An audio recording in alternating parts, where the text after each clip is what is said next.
Hello and welcome back to another episode of Farm and Life at La Forge. So today we are going to be vaccinating our weanlings. So we're vaccinating 72 weanlings for FCO 4 and 8. And then we're going to be bringing in the first of the silage drop bales from Paradise and Manions because we're waiting for the weather to clear up before we can get back out and outside. So we're bringing in them. Also, our merch is now live. So our polo shirts, caps, hats, keyrings and the double zip overalls, they're all available on the website. So if you want, you can check that out at farmandlifeatlaforge.com. I will also leave a link in the description below. So I hope you guys enjoyed today's video. So we have some of the weanlings here ready to go. So some in that pen. And then these ones here are the first group that's going to go in. This used to be the youngest.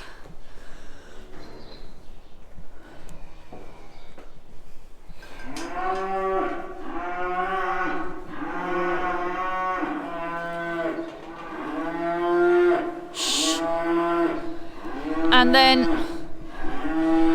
it's gonna be hard to talk when they're a bit noisy. Hush up.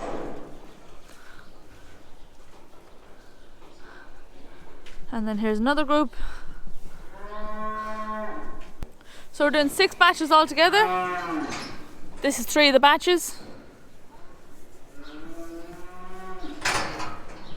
We want to keep them separate. We don't want to mix them up yet.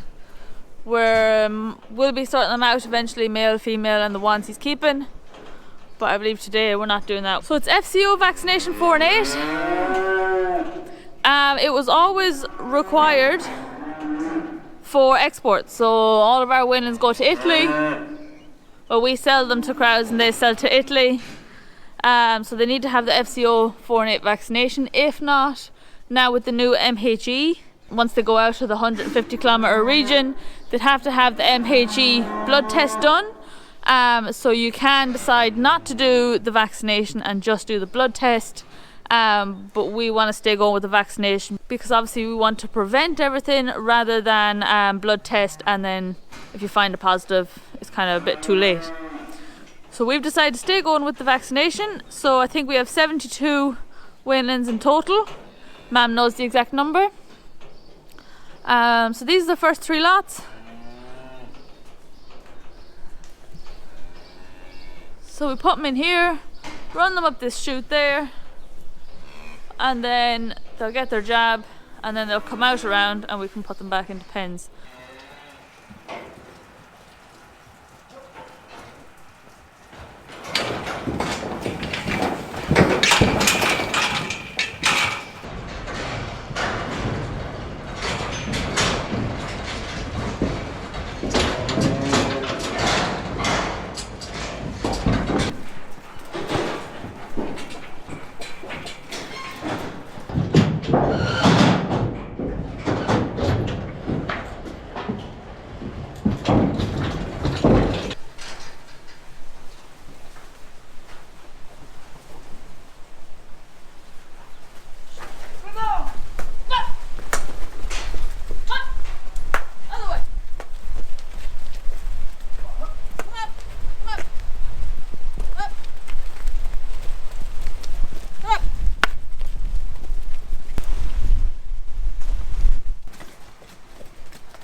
Okay, we are back in a tractor. First time since I've been back driving a tractor. So this is my first load with Dad.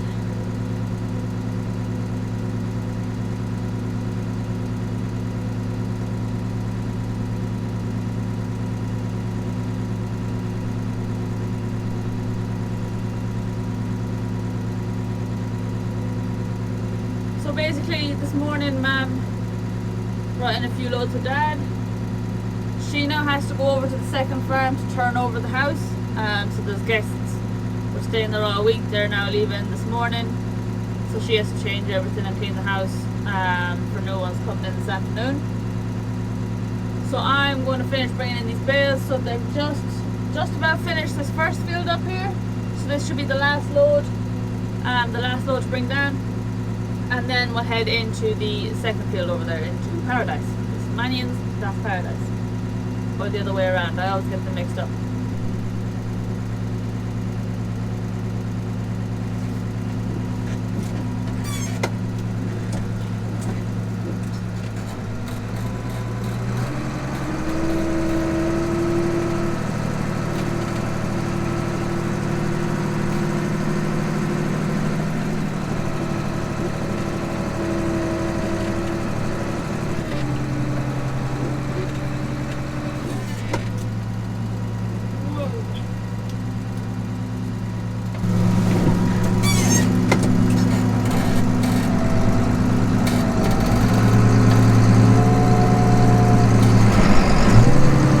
Me and Laura are drawing in bales. Myself and Emily were drawing them in earlier this morning. Got stuck with one load, but not the end of the world. It's better than watching the shite on television. When you see politicians just fighting and arguing about it. I was just watching all the refugees, or whatever you call them, that went into Ireland, and the government are giving them tents, temporary accommodation, what they call it. And then they move them from site to site, and then they leave all the tents behind, and the government give them more new ones. And I was watching it there, a lad with a big grab, picking up tents and just packing them into a lorry. Now, unless there's a relation of some of the ministers or TDs that's selling tents and they're trying to get a good deal, other than that, it's pure stupid what's going on. And another question we'll be asked a little bit is what they were thinking of the demonstrations in France. They need to have to be done, but I don't agree the way they do it. I don't think it's a good idea driving through cities with big huge tractors, damaging lovely buildings and all like that. Pure waste of time. I was asked, did I go out on it? No, I didn't. We asked, did they want us out? And they said no, they had it all organised. The farmers over here, the farmers are very united, and if that goes, the government triumphant, they're out in force. But I think the best policy, and I think they're talking about here now, is boycotting. I think that's a lot better than going into cities and causing stress, because the people in the cities, they don't even know what the farmers are demonstrating about. And I think it's the supermarkets that's wrong, more so than anyone else. So the supermarkets are cutting the prices of everything.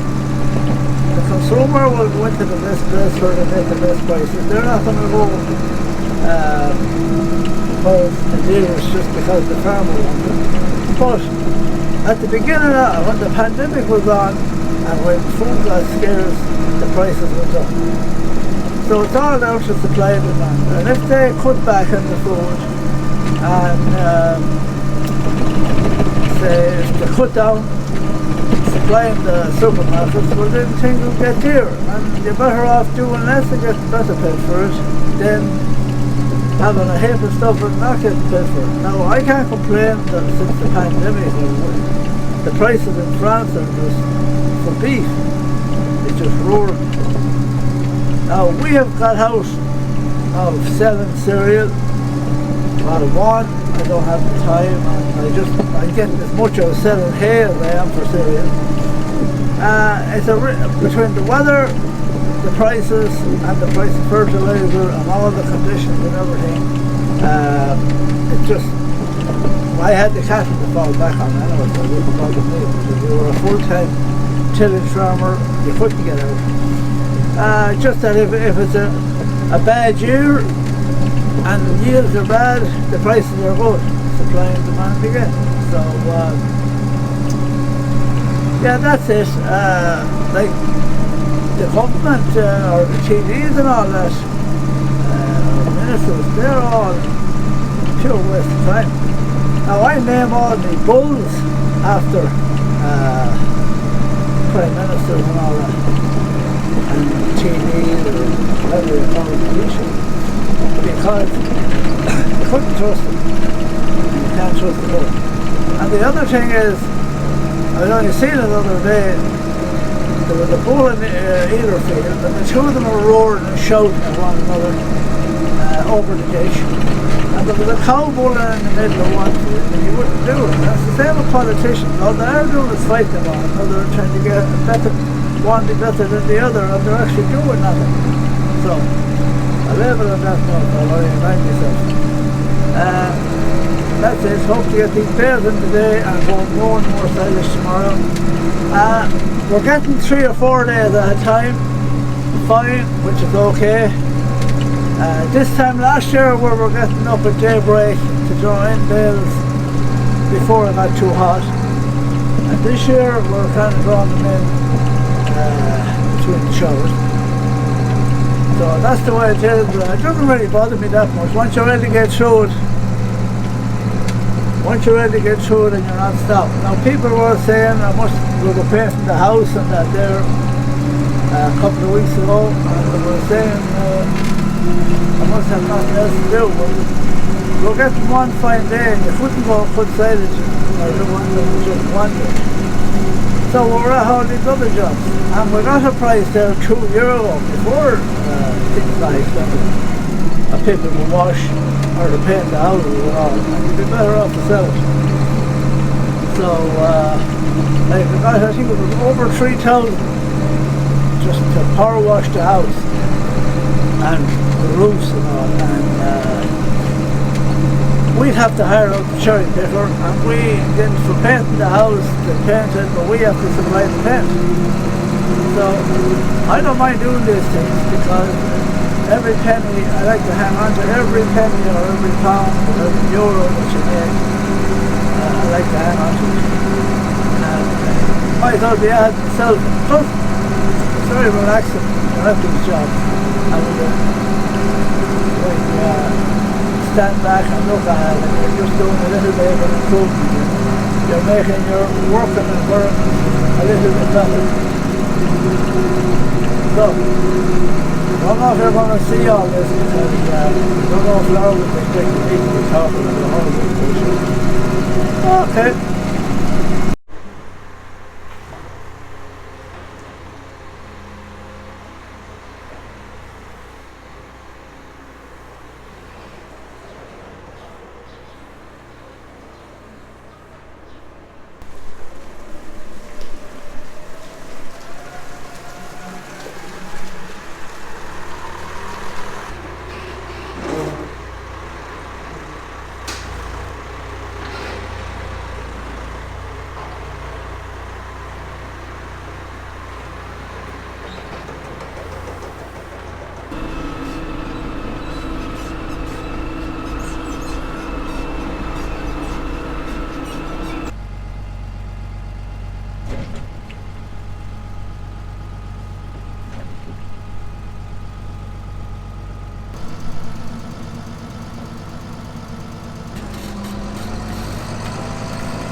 Okay, so I am heading into the house to put on a bit of dinner while Dad is unloading the bales.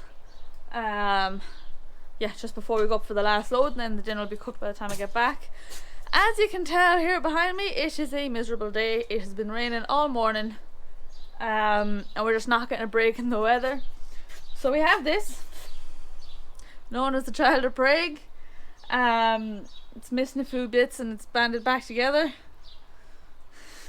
But the Child of Prague used to always be here on the windowsill for years, and we kind of forgot about it. And then one year there was bad drought, and I think Dad threw it in out of it, which is probably why it's broke. But and I just took it in out of it because we were blaming this for the drought. And then with all the bad weather coming, so now with all the rainy weather, Dad has said, where's the Child of Prague? And put it back out on the windowsill. But now he thinks that because it's on the windowsill and not outside, that's why it's not working. So I'm going to put this out into the middle of Mam's flowers over there. And what Dad doesn't know is that it's due to stop raining in about an hour. So I'm going to put this out here now. It's been pissing all morning, and I know that the weather's going to turn because the weather app is telling me it's going to turn.